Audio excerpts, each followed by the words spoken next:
성경 말씀을 봉독합니다. 다니엘서 11장 1절에서 4절까지입니다.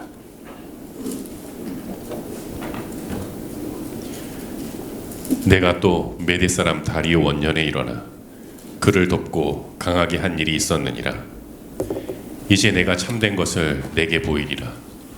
보라, 바사에서 또 새 왕이 일어날 것이요 그 후에 넷째는 그들보다 심히 부유할 것이며 그가 부유함으로 강하여진 후에는 모든 사람을 격동시켜 헬라국을 칠 것이며 장차 한 능력 있는 왕이 일어나서 큰 권세로 다스리며 임의로 행하리라.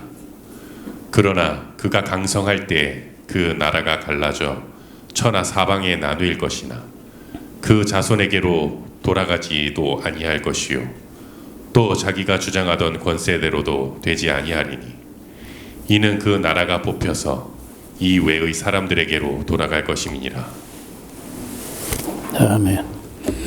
네, 지난 시간에 드린 말씀하고 비슷한 내용인데 다니엘이 살았던 그 시대로부터는 한 200년 정도 후에 일어날 일들을 미리 예언한 것입니다. 내가 또 메대 사람 다리오 원년에, 메대 사람 다리오는 그 아스티아게스 혹은 아하수에로의 아들 다리오, 고레스에게는 외삼촌 되는 사람인데 62세에 바벨론 총독처럼 시험을 받았던 그 원년에 그러면 539년이나 538년쯤 되겠죠. 일어나 그를 돕고 강하게 한 일이 있었다. 그래서 내가라고 하는 것은 아마도 하나님이 그렇게 하셨다는 건데, 여러분, 하나님은 이스라엘 백성 혹은 이스라엘 왕들에게만 관심이 있는 것이 아니라 이방 나라 중에서도 하나님의 뜻을 이루기 위해서 필요한 사람들을 돕기도 하고 또 때로는 심판하기도 하고 그렇게 하십니다.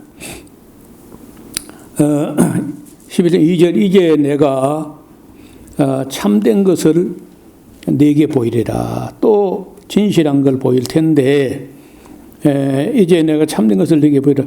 보라, 바사에서 또 새 왕이 일어날 것이다.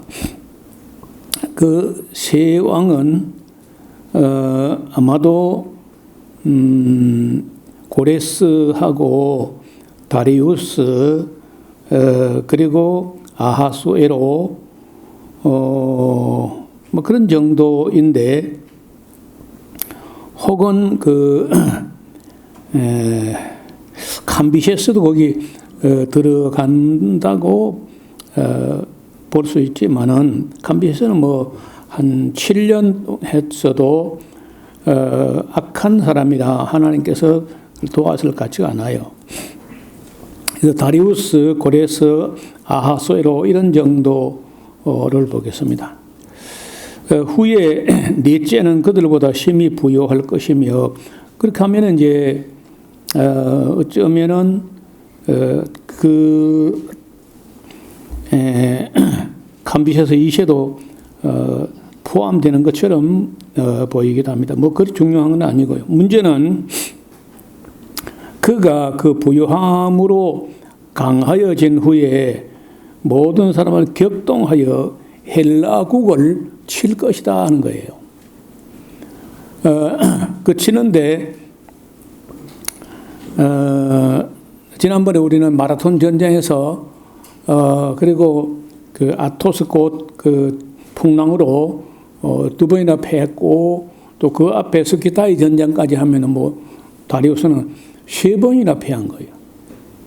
그러니까 이미 정복했던 나라에서 일어난 반란들은 잘 뭐 그런 데로 진압을 했는데, 유럽 쪽을 건너가서는 거의 뭐 의미가 없는 전쟁을 했고, 또 많은 사람이 죽고 결손이 많았어요. 손해를 많이 본 거예요.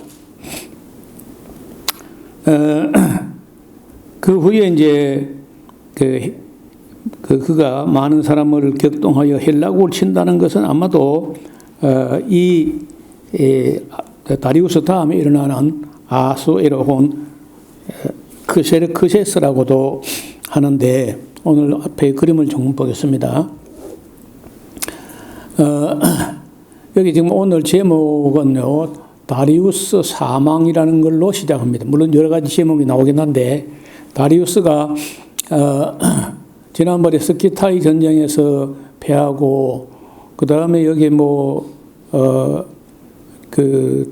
할키디키라는 반도에서 아토스 곳에서 풍랑 때문에 많은 사람이 죽고 배가 한 300척 깨지고, 그리고 이제 또 마라톤 전쟁에서도 또 패하고, 이러니까 이 유럽 에게해를 건너가서 했던 모든 일들은 다리우스가 한 일은 별로 의미가 없어졌어요. 그리고 돌아와서 좀 제대로 한번 유럽 땅을 한번 다시 제대로 정복해가지고 왕실 권위를 세워보겠다고 했는데, 그때 마침 이집트에서 반란이 일어난 거예요. 그래서 그 다리우스 왕이 이쪽 에게해를 못 가고 이집트 반란을 진압하러 갔다가 거기서 나이도 있고 지치고 병들고 해가지고 돌아오지 못하고 여기서 생을 마감합니다. 그리고 이제 보나마나 그 아들 그세르크세스에게, 아하소에게, 내 아들아, 내 원수를 유럽에 갚아서 반드시 응징을 해야 된다. 아마 그 유언을 남겼겠죠. 그리고 이제 아하소에로 하는 사람은 그 에스더의 남편 되는 사람인데 군사를 일으켜요.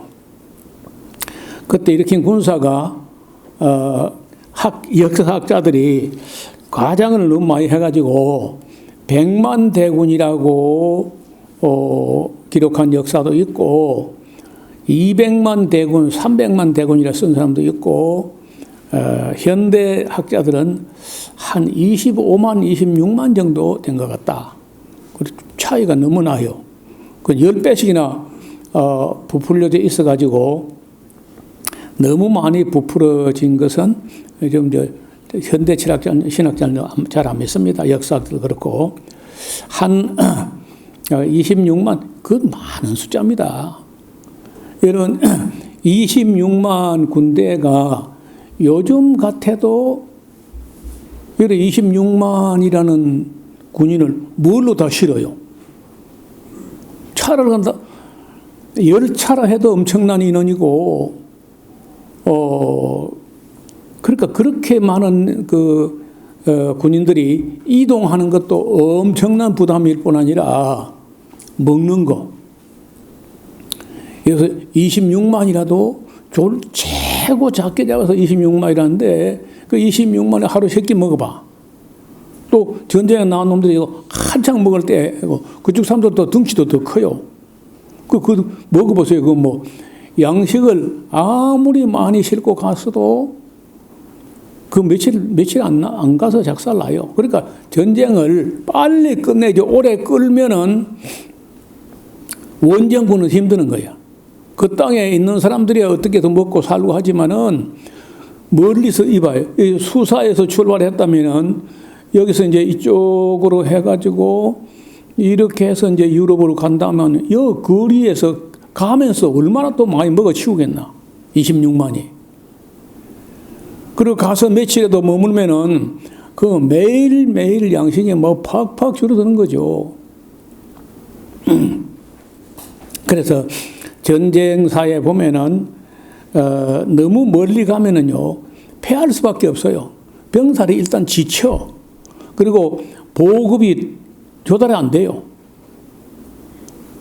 당연히 그런 문제가 됩니다. 그래서 멀리 가서 하는 전쟁은요 가능하면 안 해야 되는 거라.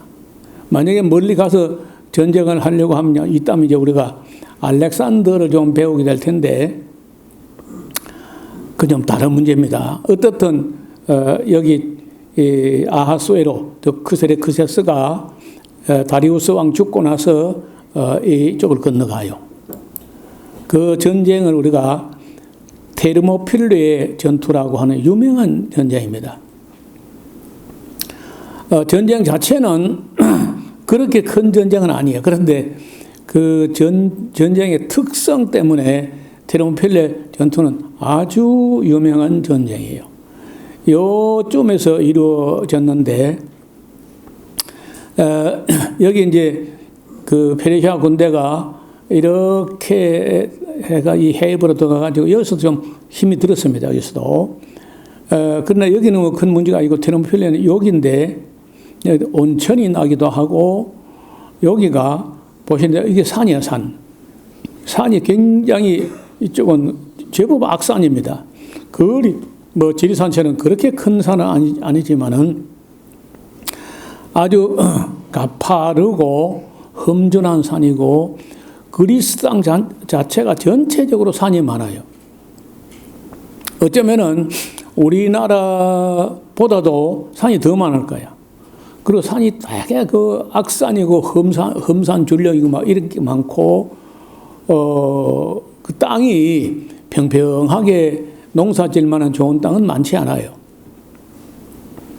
여기 상륙을 해가지고 여기 나라를 차근차근 다 여기 이제 그 나라로 하면은 아직은 그 지난번에 본 대로 그리스가 전체 이제 통일된 때가 아니고 폴리스 한 뭐 인구가 5만 10만 되는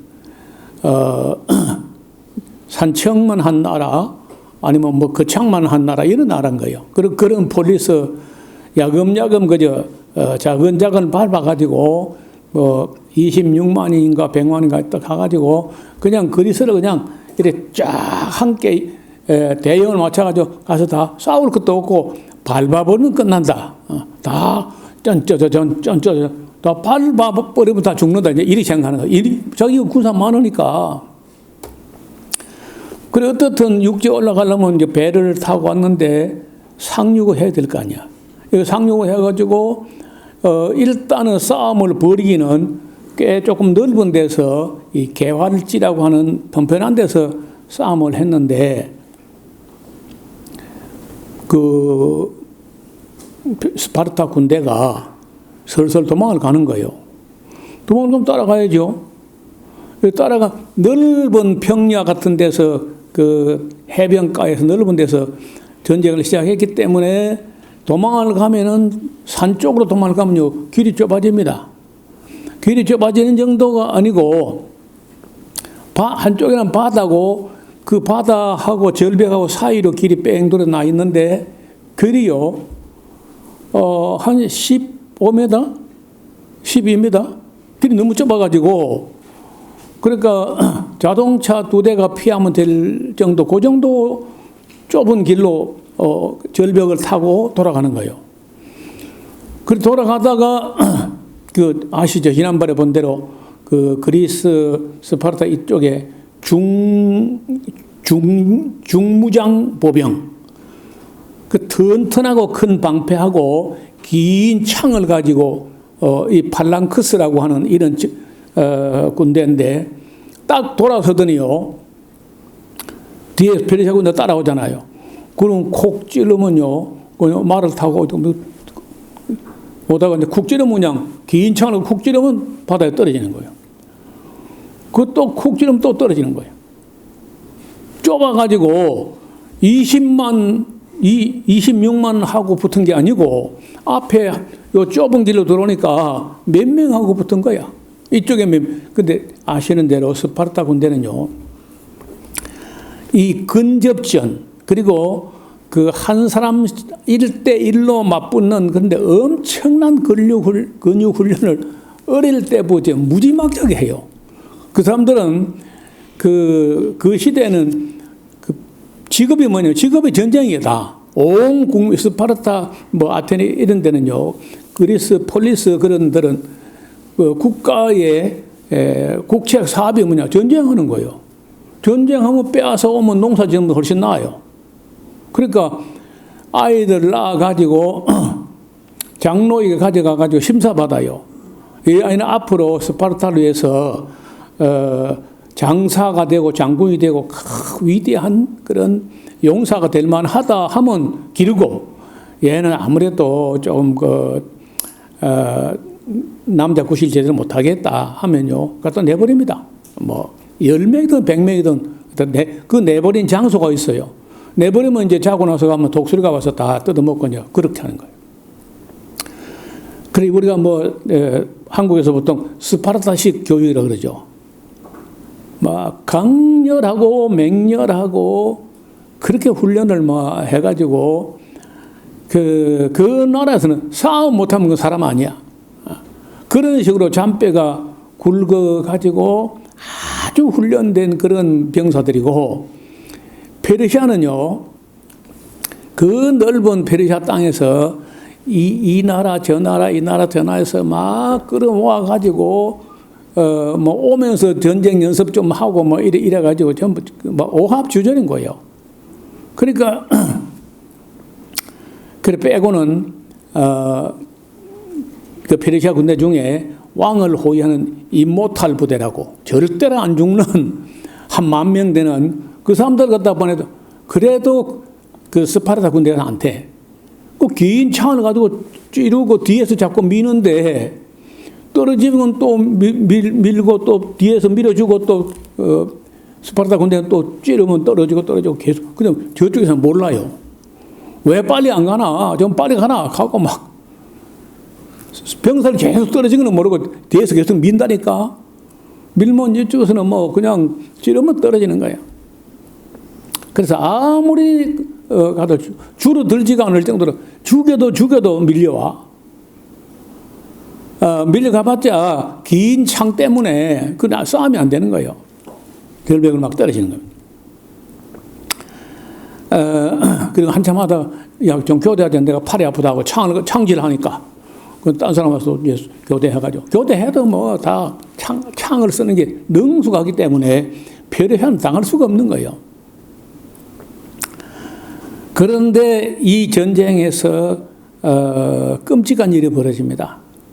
여러분, 이 일이 지니까 여기 크세르크세스 아하스르 왕은요 탄식을 하는 거예요.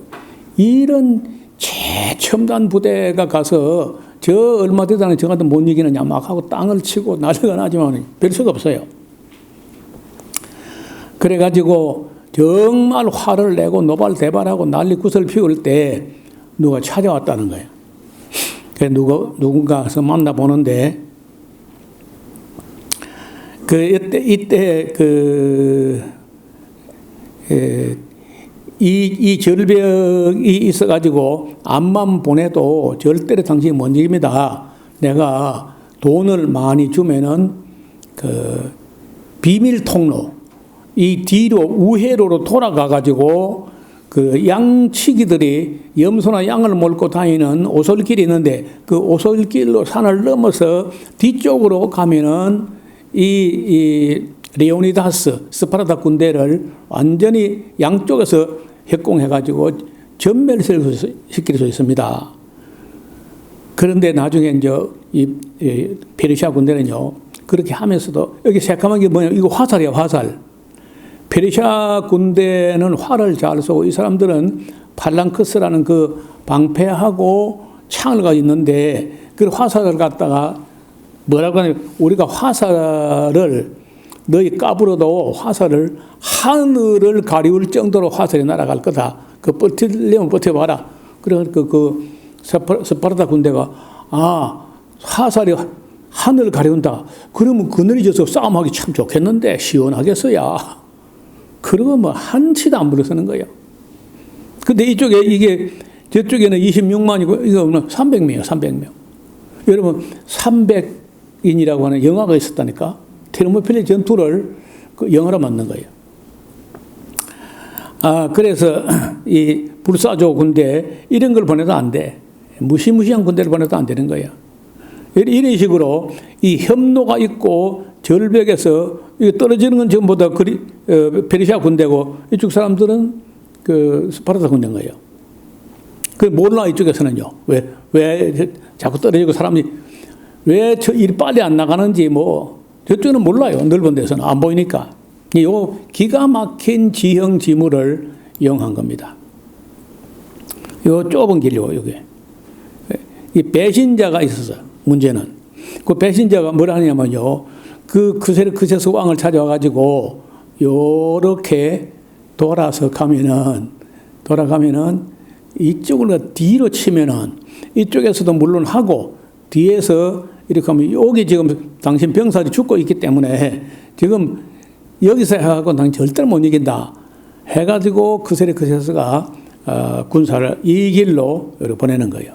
이렇게 보내가지고 이렇게 모으니까 뭐 꼼짝없이 당하는 거죠.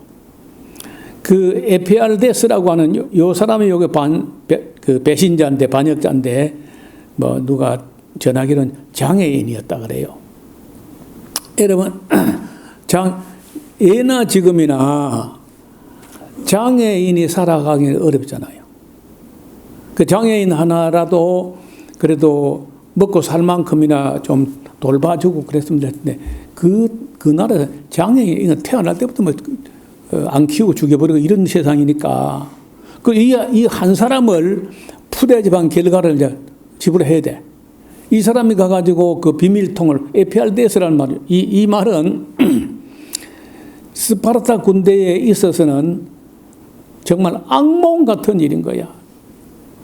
그래 안 해도 300명을 가지고 26만 다 죽인다는 거 어렵잖아요.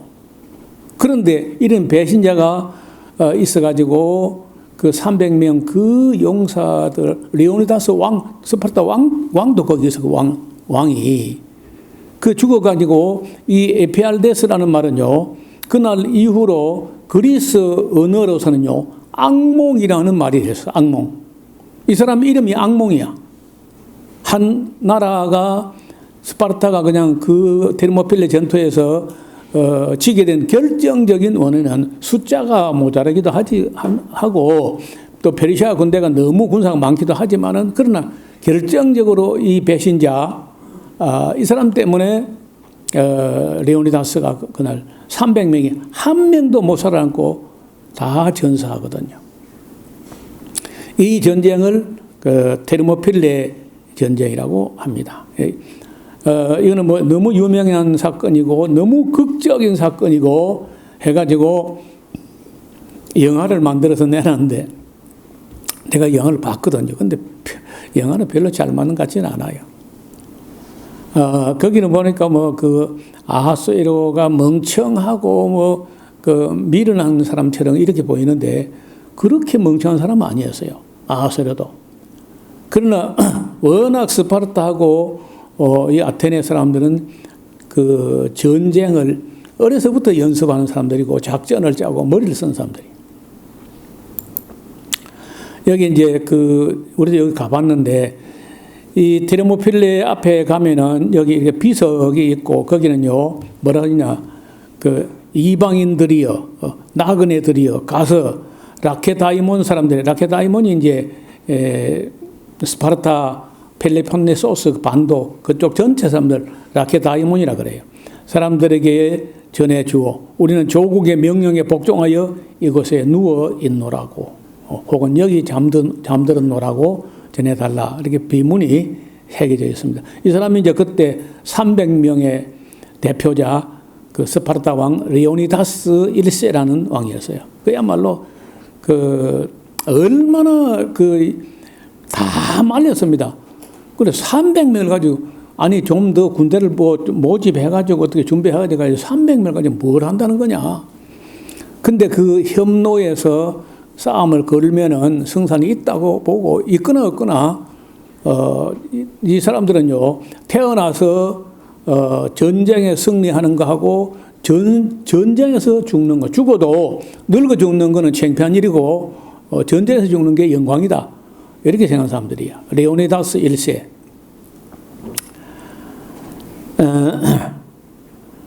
여기를 이제 그때 그 몇 년도인지 모르겠는데 테르모필레라고 하는 곳인데 안에 가면요 온천이 있어요. 그 옛날에 여기가 바다였는데 지금은 육지 메아 가지고 육지가 되어 있습니다. 이 안쪽으로 들어가면 이제 그 온천수가 있습니다. 조금 더 들어가야 돼요. 벌써 온천에 들어갔네 뭐. 한국 사람은 온천만 보면 들어가고 막 안 나와 또. 아무리 그 차 시간 되었으면 가야 됩니다 하고 뭐 안 온다는 거야. 두고 와버릴까 그냥. 근데 이 온천은요, 온천수를 모터를 가지고 파이프를 뽑아버리는 게 아니고 그냥 이 바위 밑에서 드럼통 2개, 3개만 하는 구멍에서 물이 꽉 차게 그냥 나와요. 그리고 무료입니다, 무료. 누가 뭐 돈을 받는 사람도 없고 아무도 안 오고 한국 사람만 이렇게 오면 안 나오려 그래. 그리고 이제 가끔 장거리 운전하는 운전기사들이 여기 와서 몸을 좀 뜨뜻하게 녹이고 가고 뭐 이렇게 해요. 이 근방을 지나가면요, 유황 냄새가 막 굉장히 진동을 합니다. 이제 가려고 마음 먹는 것 같아요. 자, 그 다음 전쟁이 거기서 이 유명한 전쟁, 그야말로 세계사의 방향을 바꾸는 전쟁인데 살라미스 해전이라고. 살라미스가 요 옆에 여기 이제 요 옆에가 조금 더 요만큼 가면 여기가 아테네고요. 그 아테네 바로 앞에 살라미스라는 요런 섬이 있어요. 요 섬이 살라미스 섬이고 여기 살라미스 만이야. 잘 생겼잖아요. 이게 살라미스 섬이 마치 살라미스 만에 방파제처럼 딱 앞에 있어가지고 참 항구로서는 멋지게 생긴 곳이다. 여기서 이제 테르모필레에서 300명이 다 죽었다 하니까 그 다음에 이제 아테네까지 막 밀고 올 거 뻔하거든요. 그러니까 아테네 시민들이요. 그때 여기 보면 이거예요. 데미클로테스라는 진짜 참 영웅이 있어요. 이 사람은 학자고 영웅이고 정치인이고 웅변가고 전략가고 하여튼 그리스 역사에서 우리나라로 하면 이순신이야. 그냥 전쟁만 잘하는 게 아니고 서너 살 때부터 어른들 사이에도 끼어들어가지고 그 이론과 웅변을 가지고 이겨요. 그리고 자기가 무슨 변호사나 이런 것도 아니지만은 법정에 가서 억울한 사람이 있으면 가서 억울한 사람을 변호해주는 웅변과 연설을 가지고 변호하는. 그리고 뭐 어디 가서든지 논리를 가지고 자기 뜻을 굽히지 않고 펼치고 뭐 이렇게 해가지고 이 데미클로테스라는 사람은 그리스 사람이라면은 모르는 사람이 없습니다. 우리나라 같으면 이순신을 모르면 그 사람도 아니죠. 정말 세계 3대 해전 중에 하나가 살라미스 해전을 꼽고 그 다음에 우리나라 한산대첩을 꼽는다고. 이순신. 나만 그런 게 아니고 온 세계 전쟁 연구하는 사람들이 살라미스 해전하고 한산대첩으로 꼽을 정도로 유명한 전쟁이에요. 그래서 데미클로테스가 뭐라고 하느냐, 아테네 시민 보고 우리가 여기 있다가 그 몇십만 되는 대 군대가 오면은 우리 아테네는 한 명도 안 살아남고 다 죽거나 노예가 된다. 그러니까 내가 지금 짜놓은 작전이 있는데 그 앞에 데미클로테스가 그 정말 그 미래를 내다보는 해안이 있었던지 여기서 요쪽 내려오면요 은광산 어마어마한 은이 나오는 은광산이 개발되면서 돈을 거머서요. 그럴 때 사람들은 이 많은 돈을 갑자기 들었는데 이거 어떻게 할 것이냐 할 때 대부분의 뭐 대신들 이런 사람들은, 관리들은 국민 1인당 한 돈 1,000만 원씩 나눠줍시다. 우리 모처럼 우리도 허리 좀 펴고 살게. 이렇게 했는데 테미스토클레스라는 사람이 지금 페르시아가 저리 힘을 길러가지고 지난번에 마라톤 전쟁, 아토스코 전쟁 해서 어떻게 돌아갔지만은 반드시 돌아온다. 우리를 치러 온다. 근데 이쪽으로 확장 안 하고 어디를 확장하겠냐. 반드시 온다. 그러니까 그 해군을 육성을 하는데 해군은 보통 해군이 아니고 보통 이 전함은 노를 한 단, 노를 쭉 옆으로 한 단만 가지고 이렇게 졌는데 이 테미클로테스는요 3단 노가 달린 전함, 크기는 조금 작게 만들고 무게 중심을 그 아래쪽에 달아가지고 풍랑이 져도 약간 안정적이면서 속도가 보통 배보다 3배나 빠른, 그리고 그 뱃머리 앞에는요 청동으로 다른 배 옆구리를 들어받는 충격기를 달아요.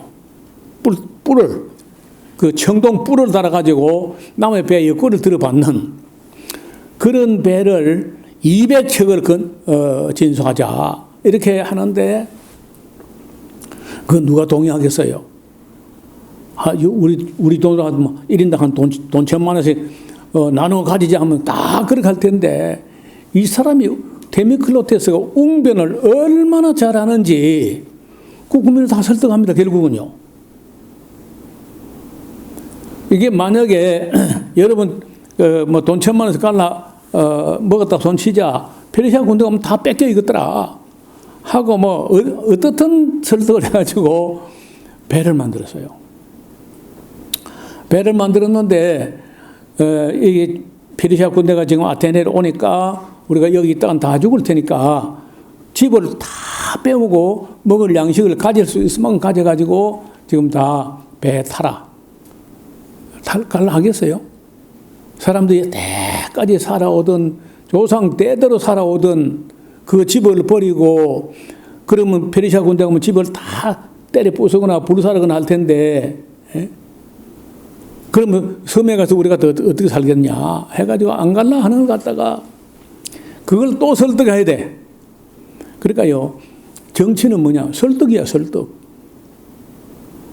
국민을 설득하고 또 미래를 내다보고 국가가 다른 나라로부터 공격을 받지 않도록 무력으로든지 뭐로든지 다 준비를 하는 거 그게 그 당시 정치인데 데미클로테스는 정치에도 대가였고 전술에도 대가고 미래를 내다보는 해안이나 모든 면에서 그리스 사람이라면 잊을 수 없는 그런 인물인 거예요.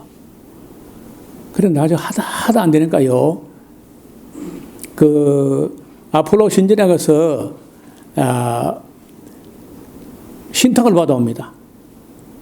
그 신탁을 받아오는데 그 내용이 뭐냐? 나무로 된 성을 의지하라 이런 말이 나온 거예요. 그 무녀의 신탁 속에. 그래서 이제 데미클로테스는 그걸 해몽을 하기를 나무로 된 성이 뭐냐? 그게 바로 배다. 이렇게 해석을 하고 그때 또 그 무슨 그 신전에 뱀을 신으로 모신 그런 신전이 있어요. 그 뱀이 도망을 가버렸어요. 뱀이 도망을 갔다는 것은 신이 도망갔으니까 우리가 피하라는 신호다. 또 이것도 이용합니다. 그러니까 뭐 심리전, 웅변, 뭐 온갖 수단을 동원해가지고 데미클로테스가 국민을 설득해요. 그래서 아테네를 탕탕 다 비웁니다. 하나도 안 남기고. 그리고 이 살라미스 섬으로 갔어요. 다 온 국민이. 그래 그세서가 이 아테네를 점령한다고 왔는데 세상에 가보니까 깨미 새끼도 한 마리 없이 싹 텅텅 비었거든요. 화가 머리 끝까지 나가지고 난리 굿이 났어. 그래 그때에 데미클로테스는요 그 헬라 말을 잘 할 수 있는 정보원을 첩보원을 하나 보내가지고 뭐라고 하냐면요. 지금 이 아테네 시민들은 아테네 시내를 다 포기하고 살라미스 섬으로 도망가가지고 이들이 앞으로 이쪽으로 건너가서 저쪽을 가면 이제 고린도 지역 그 근방에 육지에서 당신을 맞아서 싸우려고 그렇게 준비를 하고 있다. 그러니까 지금 빨리 나는 그 사람들이 4분 5열 싸워가지고 나라가 망할 게 뻔해서 나는 거기를 배신하고 당신에게로 투항해 왔다. 그러니까 지난번처럼 에피알테스라고 하는 배신자 말을 듣고 이겼잖아요. 이번에도 이 섬놈들이 이런 놈들 다 배신하는 것들이야. 그래 하면서 그래 가만히 들어보니까 이 첩보원이 뭐라고 이 데미클로테스가 보낸 첩보원이 뭐라고 사기를 쳤냐면요. 이 당신이 잘 몰라서인데 이쪽에는 여기 살라미스 많이 있고 요 살라미스 섬 뒤쪽으로는 이 만에서 고린도로 도망가는 여기 좁은 해로가 있는데 당신의 배를 이쪽에다가 당신 전체 배의 한 20%를 이쪽으로 그래서 딱 길목을 막아놓고 그리고 여기서 쪼여 들어가면은 결국은 이들이 쫓겨가지고 이렇게 가서 요렇게 해가지고 요래 올 때 당신 배가 따라 붙어가지고 여기서 다 작살내면은 깨끗이 끝난다. 그러니까 그세스 왕이요. 지난번에 에피알데스 말을 믿고 해가지고 재미본 것처럼 이번에도 이제 끝났다 하면서 이제 배를 이쪽으로 보냈어요.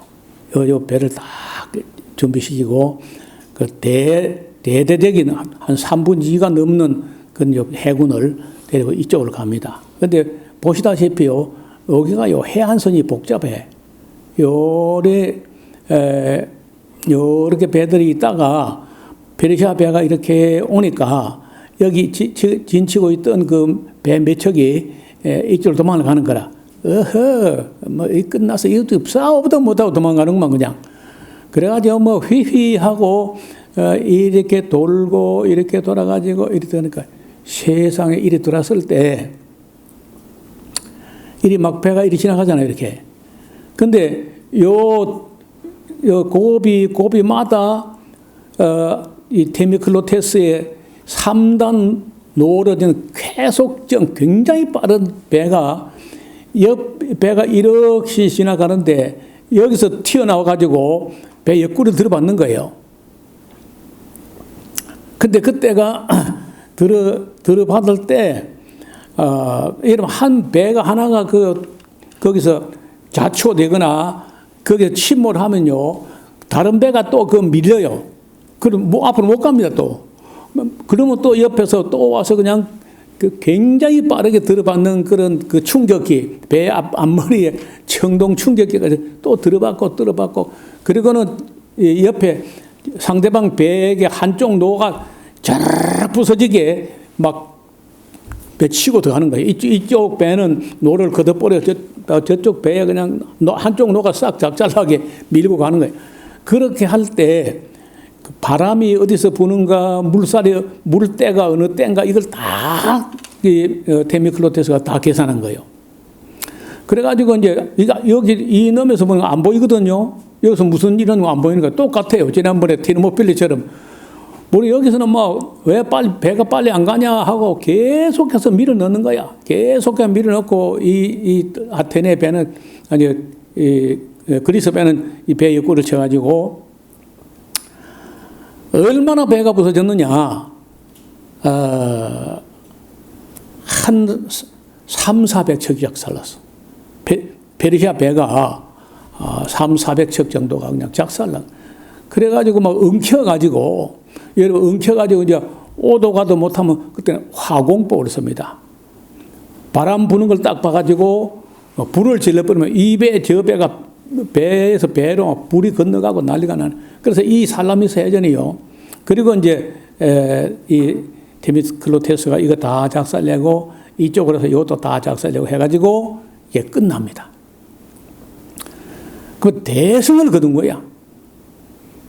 얼마나 부서졌냐면 아마도 페르시아 배가 한 3분의 2는 작살난 것 같아요. 그리고 사람도 엄청나게 많이 죽었고 보니까 뭐 게임이 안 되는 거라.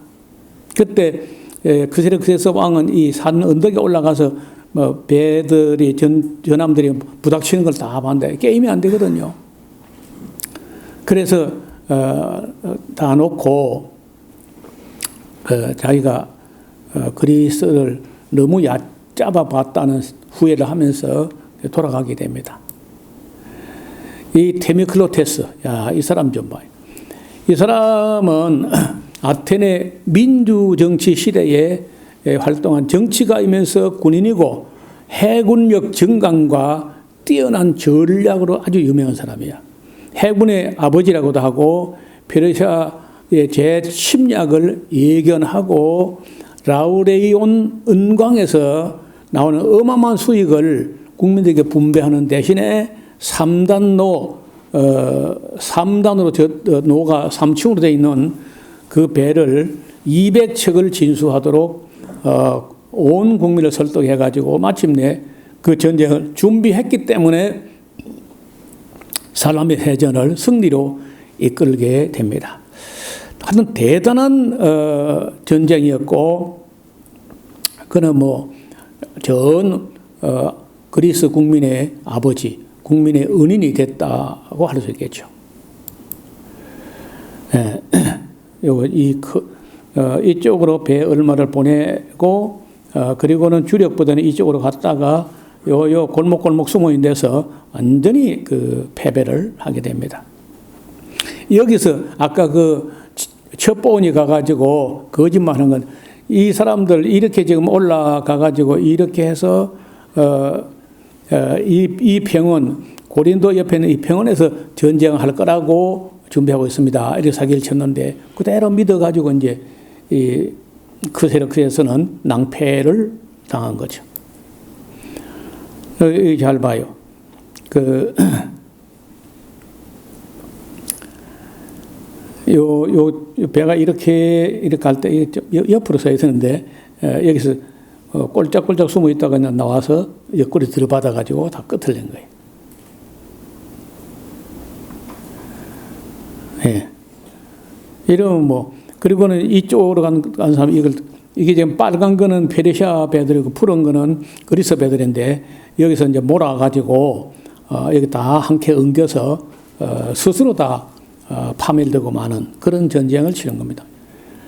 그리고 그 뒤에 또 이 사람은 그 전쟁에서 승리하고 나서 또 무슨 제안을 하냐면요. 여기 지금 아테네 시입니다.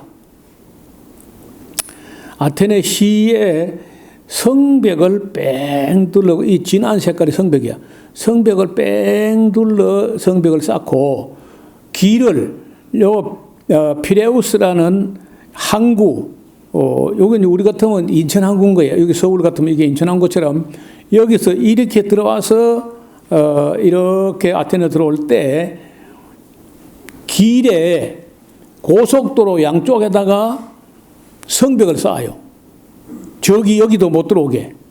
그리고 요 항구도 뺑 돌로 성을 쌓아가지고 이 방벽이 어마어마한 방벽인데 이것도 뭐 반대하는 사람도 많았지만은 그 탁월한 지도력 가지고 그 웅변설과 설득력과 지혜와 명철을 가지고 설득해가지고 북쪽 벽, 남쪽 벽하고 이 벽을 다 쌓아놓은 거예요. 자, 이렇게 그 나라를 위해서 충성을 했고 또 업적을 남겼는데 여러분 그리스 민주주의가 참 웃기는 거예요. 그러면 이런 사람은 국가의 국민의 아버지처럼 모시고 지도를 받으며 살아야 될 거 아니야. 그런데 그리스는 그거 못해. 그리스가 우리나라 사람하고 세상 다른 나라 사람하고 다른 게 있는데, 이 데미클로테스가 쫓겨나요. 왜 쫓겨나는 거 아세요?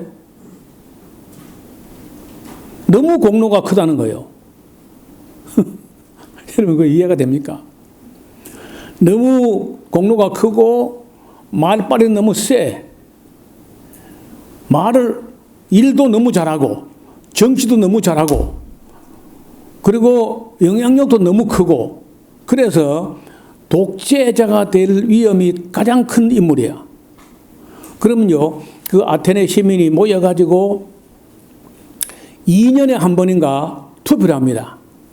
자, 우리나라 지도층 사람 중에 독재자가 될 가능성이 높은 놈이 누구냐 하고, 이걸 도편 추방이라고 하는데, 도자기 쪼가리, 이 도편 추방기, 도자기 쪼가리에다가 지금 요대로 나가면은 우리나라 10명의 지도자가 있는데, 그 10명의 지도자 중에 누가 독재자가 돼가지고 민주주의를 뒤흔들고 독재자나 왕이 돼가지고 우리 위에 군림해가지고 우리 자유를 빼앗아갈 가장 위험한 인물이 누구냐?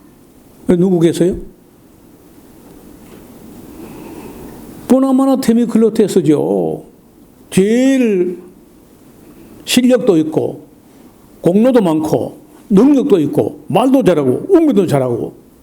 그러니까 이 사람이 까닭하면은 우리 아테네 시를 또 독재자 손에 들어서 우리가 고통을 받을 가능성이 크다 해가지고 데미클로테스가 그렇게 나라를 위기에서 구하고 했는데 쫓겨나요. 쫓겨나면 10년 동안은 아테네에 못 들어옵니다. 이게 그 유명한 인류 역사에 다른 어떤 나라에서도 보기 어려운 도편 추방제라는 거예요.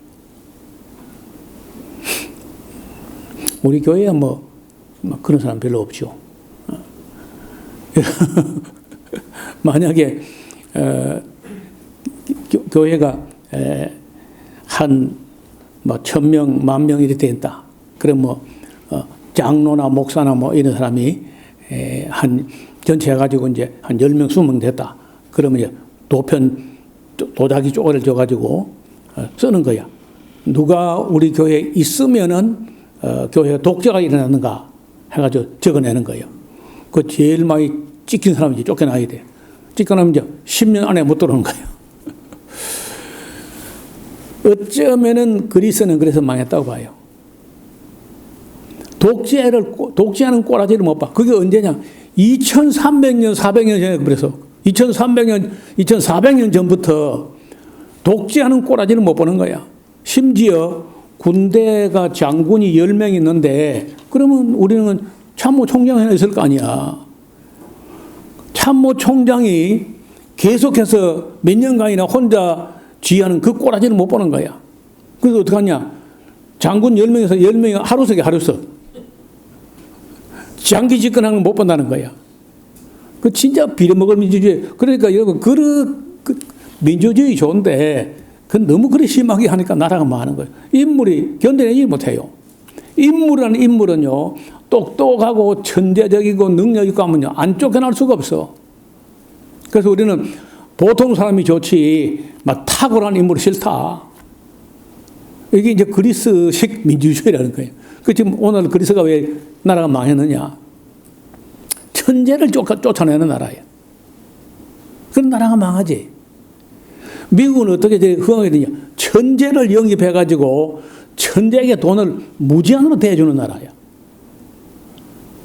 그리고요, 우리가 한 20년 전에 우리 혁신이란 말이 삼성에서 이건희가 마누라 말고 자식 말고는 다 바꾼다.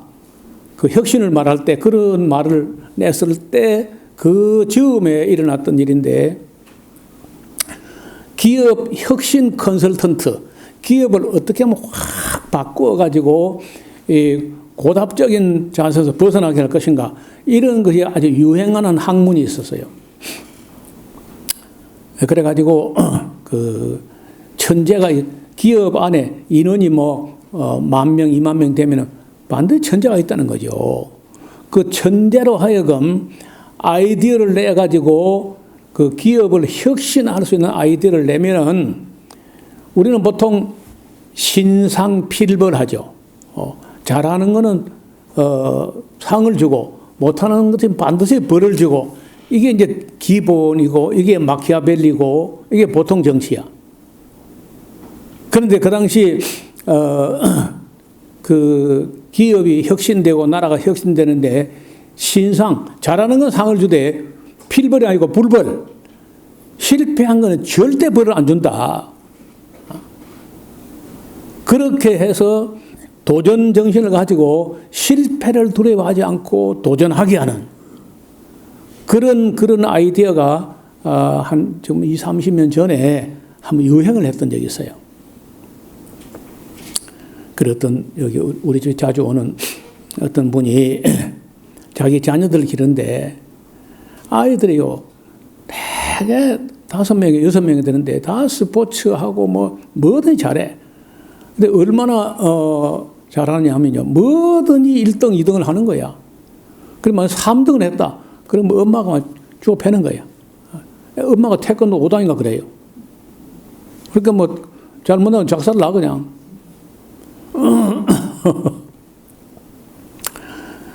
그래서 그걸 자랑처럼 이야기하길래 내가 그 부인을 불러놓고 신상불벌을 이야기했어요. 앞으로는 머리가 다 커서 이제 그런 할 때가 아니다. 초등학생 때 말이지 초등학생도 너무 컸어. 3살, 4살 때 말이지 다 큰 아이를 갖다가 그 때리고 그러면 안 되고 앞으로 신상불벌 잘할 때는 큰 상을 내리고 잘못할 때는 위로하고 절대 벌하지 마시오. 그 뒤에 이야기는 못 들었어요. 뭐 그리 했지 않겠나 싶은데 신상불벌 그 실패한 것에 대해서는 절대로 책임을 묻지 않고 실패도 자산이다. 어마어마한 경험을 얻었잖아요. 그렇게 해야 젊은 사람들이 도전정신으로 일을 해본다는 거예요. 한번 실패했다고 그냥 망해버리고 그렇게 하면 안 된다는 거예요. 그 선한 의지를 가지고 한 그 실패에 대해서는 절대로 책임을 묻지 않고 그런 정신이면 그리스는 그런 정신이 없어. 그 독재 그게 겁나서 천재를 다 추방을 하는 이 도편 추방제가 얼마나 지속됐는지는 잘 모르겠어요. 그렇지만은 민주주의를 뭐 좋아하는 건 좋죠. 뭐 저도 좋지만은 그러나 그 천재가 견뎌내지 못하는 아테네는 망할 수밖에 없다는 거죠. 이 사람이 결국은요, 이 데미클로테스가 아테네 쫓겨나가지고 어디로 가느냐? 페르시아로 가요. 그때는 페르시아 그세레크세스 왕은 죽고 그 뒤에 아닥사스다 1세 에스라 느헤미야 때 그 페르시아 황제에 있는 거기 가요. 근데 페르시아 웃기는 게 그 살라미스 해전에서 그 페르시아 배를 다 작살낸 그 데미클로테스를 받아준다니까 또. 받아줄 뿐 아니라 그 이오니아 지역 어떤 지역에 총독으로 파견을 해가지고 어떤 관직을 주어서 어떤 지역을 당신 같은 충분히 그럴 수 있는 사람이니까 그 능력을 사장시켜 놓고 놀고 있으면 뭐 하겠냐. 그렇게 했는데 그 뒤에 이 아닥사스다 1세 롱기마누스라는 사람이 이 데미클로테스를 보고 군사를 일으켜 가지고 아테네를 치라. 그렇게 했다는 거예요. 그건 좀 너무한 것 같아. 페르시아 어떠한 지역을 잘 다스리면 되겠지. 자기 조국을 치라 하면 그거 말이 안 되잖아요. 그래서 어떤 일설에는 페르시아를 위해 조국 그리스를 공격하라는 명령을 거부하고 독약을 먹고 자살했다. 이거는 이제 믿든지 말든 그런 전설이 있어요. 이 데미클로테스가 끝에 어떻게 죽었는지는 뭐 여러 말이 오고 가지만은 확실한 건 없습니다. 그러니까 데미클로테스는 그 뛰어난 선견 지명과 전략으로 조국을 구했으나 결국 그 위대함 때문에 조국으로부터 버림받아 비극적인 영으로 평가받습니다.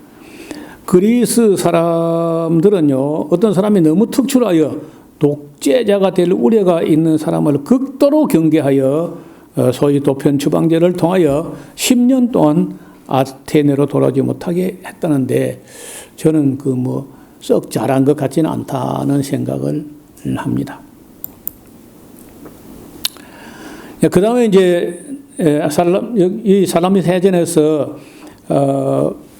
결국은 그리스는 돌아가고 남은 군사를 좀 남겨두고 갑니다. 남은 군사는 이 플라타이아라고 하는 곳에서 마지막 전투가 벌어지는데 이 전투가 그야말로 그리스 페르시아 전쟁의 마지막 전투인데 여기서는 마르도니우스 이 사람이 어떤 사람이냐면요, 다리우스 1세 때 다리우스 1세의 사위 되는 사람인데 지난번에 아토스 곧 그 풍랑 일대 그때 지휘관이었어요.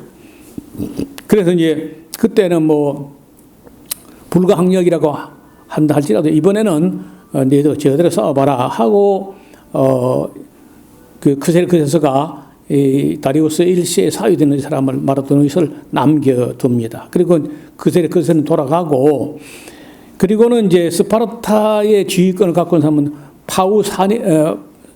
파우사니아스라는 사람인데 이 사람이 전쟁을 할까 말까 물었더니 그 신탁이 무녀가 신탁을 내리기를 레오니다스 그 300인 중에 왕 있잖아요. 300인 대표 그 레오니다스의 원수를 갚으라 하는 신탁이 내려오니까 그 파우사니우스 이 사람이 스파르타 대장이고 마르도니우스는 이제 이 페르시아의 대장인데 거기서 격돌을 합니다. 그 아까 플라타이아 즉 그 전투에서 이 파우사니아스라는 사람이 승리를 하게 됨으로써 페르시아 전쟁 다시 말하면 그리스 페르시아 전쟁은 완전히 끝이 나게 돼요.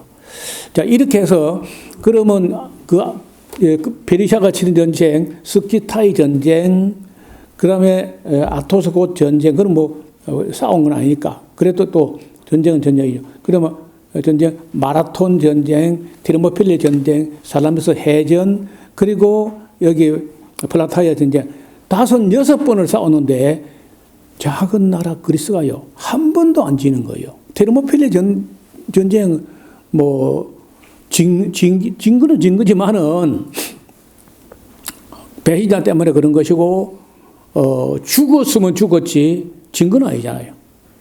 그 정신적으로 이겼다는 거야.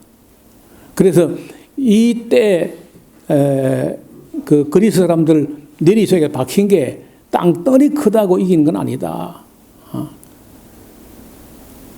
신의 뜻이라든지 혹은 전술, 전략, 나아가서는 훈련 이런 걸 가지고 얼마든지 큰 나라도 이길 수 있다. 자신감을 얻게 되고 이 이후에 얼마 안 가서 알렉산더의 아버지 필리포스가 일어나가지고 그리스의 절반 한 3분 2 정도를 통일해요. 알렉산더 아버지 필리포스가. 그리고 이제 나머지는 알렉산더가 일어나서 그래서 전체를 통일하다시피 해가지고 봤잖아요.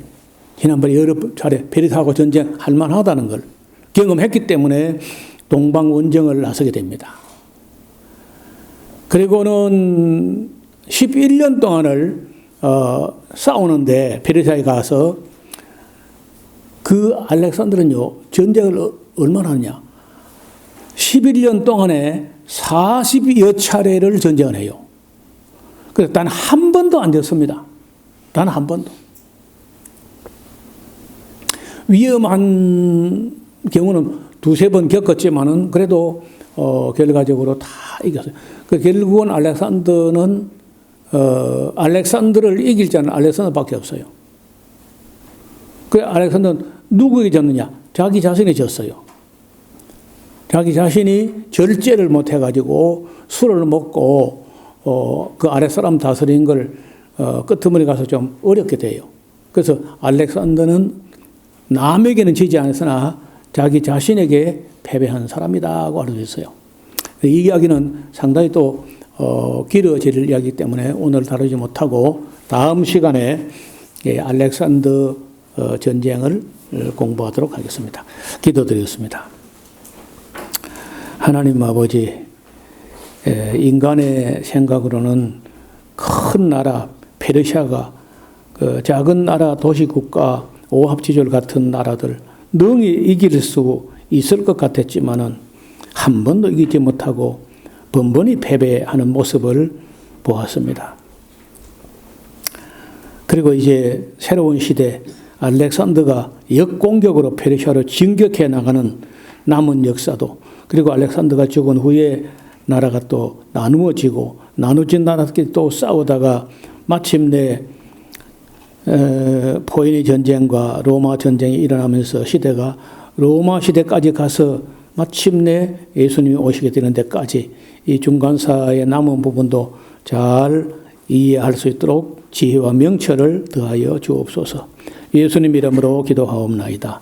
아멘.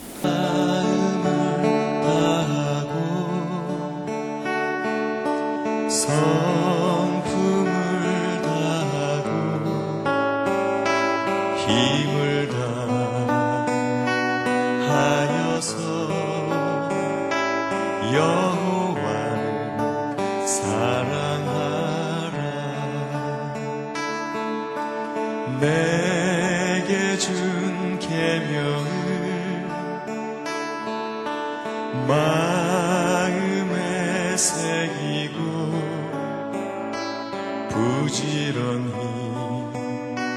부지런히 이웃에게 전하여라. 그러면 내가 짓지 않은 큰 집을 주리라. 내가 심지 않은 과실을 먹게 하리라.